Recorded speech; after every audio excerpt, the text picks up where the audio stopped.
Mercredi soir, sur BFM TV, le gilet jaune avait appelé à entrée d'autorité dans le palais présidentiel. Il est convoqué ce samedi par les policiers. Si on arrive devant l'Élysée, on rentre dedans.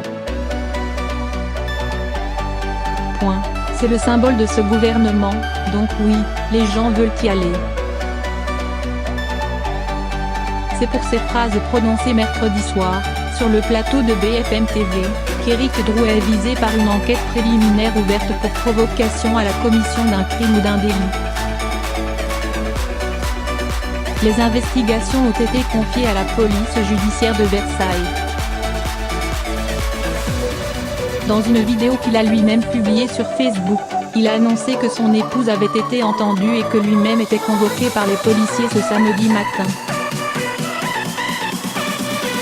Les policiers cherchent à savoir si les propos tenus par ce porte-parole des Gilets jaunes, âgé de 33 ans et domicilié à Melun, Seine-et-Marne, ne sont pas une incitation à la violence contre les institutions et à l'émeute. Dès le lendemain de son intervention télévisée, Éric Drouet a assumé sa sortie sur sa page Facebook. « Vous trouvez que j'ai été trop trash en disant qu'on irait à l'Élysée ?» À l'initiative du premier appel à manifester. Avant de finalement se reprendre ce vendredi matin, sentant probablement que ses paroles pouvaient tomber sous le coup de la loi. Nous allons aller sur le périphérique pour leur montrer que les casseurs viennent d'où, nuance ainsi le chauffeur routier, passionné d'automobile. Si une institution, un monument, un magasin est pris pour cible, ça ne sera pas les Gilets jaunes.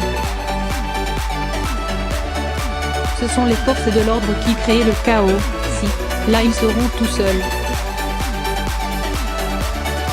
Dans une note du 29 octobre, le service central du renseignement territorial, SCRT, notait que le trentenaire, père de famille, était l'un des 8 administrateurs de la page Facebook appelant au tout premier rassemblement des Gilets jaunes. Le contenu du profil des créateurs de l'événement est pour l'essentiel à caractère familial. La note précisait, aucune proximité avec des groupes à risque n'a, jusqu'à présent, été détectée, notaient les agents, précisant toutefois, seul le nommé Éric Drouet est connu de la documentation opérationnelle dans le cadre de sa co-administration du groupe Facebook fermé Mr. Free. Un groupe qui rassemble des organisateurs de rassemblements automobiles. Un groupe à 235 000 membres. Depuis, Éric Drouet a pris de l'épaisseur médiatique et a été désigné officiellement porte-parole du mouvement né contre la hausse de la taxe sur les carburants et la baisse du pouvoir d'achat. Se distinguant par ses propos durs, il a refusé de se rendre à une invitation à Matignon le 30 novembre pour discuter avec Édouard Philippe. En revanche, le 27 novembre, il avait été reçu par François de Rugy, ministre de la Transition écologique, en compagnie de Priscilla Ludowski, autre figure du mouvement de qui il est proche. Expliquant ne plus croire en la République, Éric Drouet anime une page Facebook liée aux Gilets jaunes appelée La France en colère.